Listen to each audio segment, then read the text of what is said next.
ورتل القرآن ترتيلا. Ini belajar tahsin menggunakan metode Syafi'i. Jadi ada dua buku yang kita pakai ya. Ini ada buku hijau ya untuk sistem makhraji. Kenapa disebut sistem? Jadi bahasanya sistem ya. Kalau sistem itu ada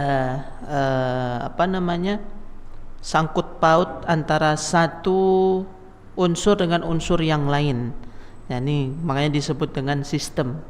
Jadi ada tenggorokan nanti yang berhubungan dengan rongga mulut, kemudian lidah yang berhubungan dengan langit-langit, kemudian ada tempat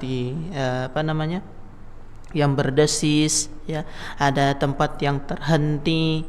Jadi semua ini kita rasakan ketika kita mengucapkan huruf. Nah, sedangkan tidak bisa kita mengucapkan huruf itu kalau tidak kita pelajari betul tempat keluarnya. Dalam bahasa Arab disebut makhraj. Kalau makharij itu berarti tempat-tempat keluarnya huruf. Jadi kembali lagi, kenapa disebut sistem makhraji? Jadi karena di dalam kita membaca Al-Quran itu ada tempat-tempat makhraj yang harus kita aktifkan.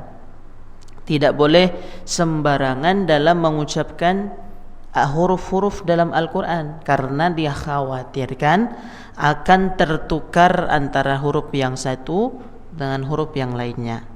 Jadi dalam huruf hijaiyah, huruf-huruf yang menyusun bacaan Al-Quran itu hanya 28 huruf saja yang bolak-balik kita baca dari depan ke belakang, hanya 28 huruf. Kalau bisa kita perbaiki makhrajnya, insyaallah pertama ketika kita membaca Al-Quran tidak ada waswisu fi sudurin nas.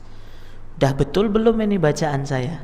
Kadang setan itu suka membisiki ketika kita baca Al-Quran yang banyak, yang rutin. Datang setan tidak mau kita taat kepada Allah. Setan pasti ada beribu macam cara, dari depan, dari belakang, samping, kanan, kiri ya.